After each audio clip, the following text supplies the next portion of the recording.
I didn't even hesitate. I reached into my wallet, pulled out the last bills I had, and handed them to her. $18. That was all I had left until payday. My daughter tugged on my sleeve and whispered, "Daddy, that's all our money." I knelt down, looked her in the eyes, and said, "I know, sweetheart."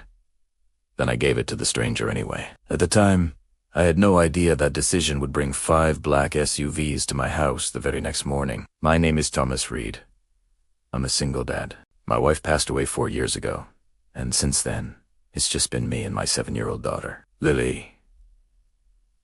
We live in a small rented house at the edge of town peeling paint, a leaky faucet, a porch that creaks like it might give up any day. I work 2 jobs, a warehouse during the day and a gas station at night. We don't have much, but Lily never complains. She's the light of my life, the reason I keep going. That night, on the way home from my shift at the gas station, we stopped at a red light. That's when I saw a woman standing on the corner in a thin coat, her hair tied back Her hands were shaking from the cold, and her eyes looked like they'd stopped expecting help a long time ago. The sign she held was simple, just a few words scrawled on cardboard.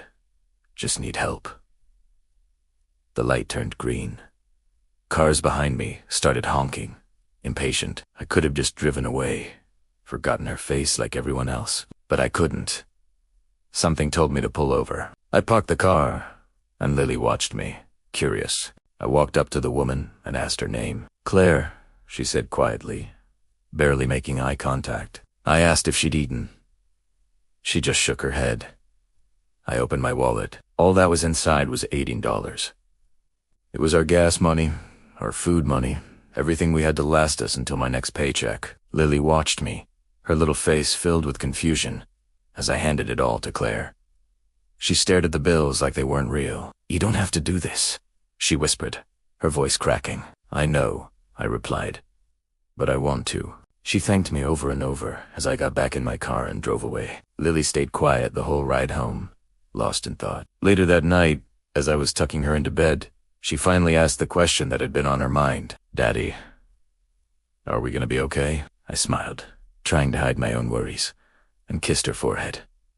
"We always are, sweetheart," I promised. But that night, I lay awake for hours, staring at the ceiling, wondering how I was going to stretch $0 for 3 whole days. The next morning, Lily was at the kitchen table, eating the last of the cereal when I heard the low rumble of engines outside. It wasn't just one car. It sounded like an entire convoy. I peered through the blinds, and my heart dropped. Lined up in front of our little, run-down house were 5 massive, black SUVs. Men and women in sharp, expensive suits were stepping out, looking like they meant business. My first thought was fear. What had I done?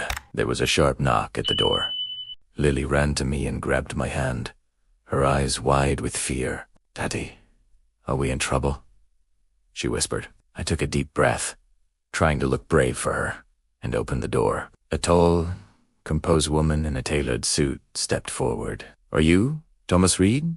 she asked, her tone professional but not unkind. I nodded, my throat suddenly dry. She continued, "My name is Sarah Collins. I'm here on behalf of my CEO, woman you helped last night." I froze, completely stunned. Clara managed to ask. Sarah nodded. She explained that the woman I'd met, Claire Bennett, wasn't homeless. She was the brilliant CEO of a massive tech company.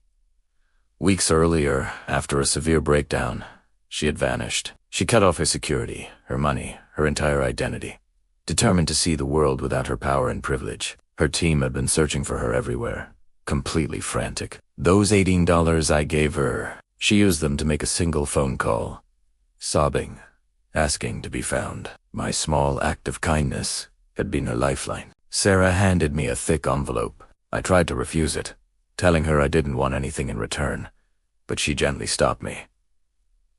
"Please," she insisted. Inside, I found a handwritten letter from Claire. She wrote about how she'd planned to disappear forever, how seeing Lily's innocent face had reminded her of the person she used to be. She said my $18 didn't just buy her a phone call. It made her feel human again. Beneath the letter was a check. When I saw the amount, my knees nearly buckled. It was more money than I'd ever seen in my life. Lily looked up at me, her little voice trembling. "Daddy, Did we do good? Tears streamed down my face as I hugged her tight. Yes, baby, I whispered. We did. Life became lighter after that day. I finally fixed the squeaky porch and the leaky faucet. I paid off all my debts. Best of all, I took Lily to the beach for the very first time and saw her run into the waves, laughing with pure joy. A few weeks later, Claire herself came to visit. She looked healthy, composed, and strong, but her eyes were filled with a humility that hadn't been there before. She hugged Lily tightly and said, "You two saved my life." Lily just smiled and replied, "Daddy did."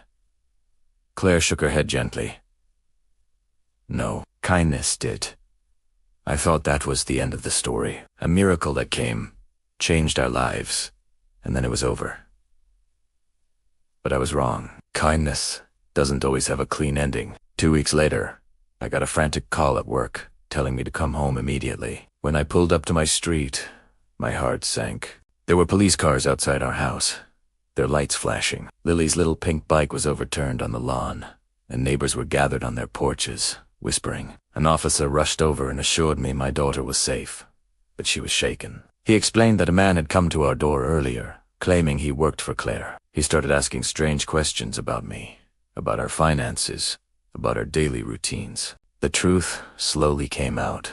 Claire's meteoric rise to success had created powerful enemies, investors she had ruined, partners she had betrayed. Someone had seen the 5 black SUVs at my house that day and had tracked them back to us. My act of kindness had unintentionally put a target on our backs. Claire returned immediately, this time without her security detail. The guilt was written all over her face. She offered to do anything, locate us, give us new identities, hide us away where no one could find us. But I looked at Lily, my brave, sweet daughter, and I refused. I couldn't teach her to run away from doing the right thing. We had done nothing wrong. Months went by, and life started to feel normal again. The fear began to fade. Then, one quiet evening, there was another knock on the door. A woman I'd never seen before stood on my porch. Her name was Emma, and she explained that she used to work for Claire, in the shadows, covering up the dark corporate battles Claire had fought to get to the top. She warned me that those old shadows were moving again. They weren't trying to hurt us physically, not yet. They were trying to break us, to use us to get to Claire. As she spoke, I saw Lily listening from the hallway, clutching her favorite stuffed bear, her eyes filled with a new kind of understanding. In that moment, I realized the final cost of compassion wasn't fear. It was readiness. It was the strength to stand firm. I shut the door, walked over to my daughter, and pulled her into a hug. I looked into her eyes and knew we had a choice. We could let this world make us cynical, make us the kind of people who see someone in need and just drive past. Or we could face whatever came next, together, without letting go of the kindness that defined us.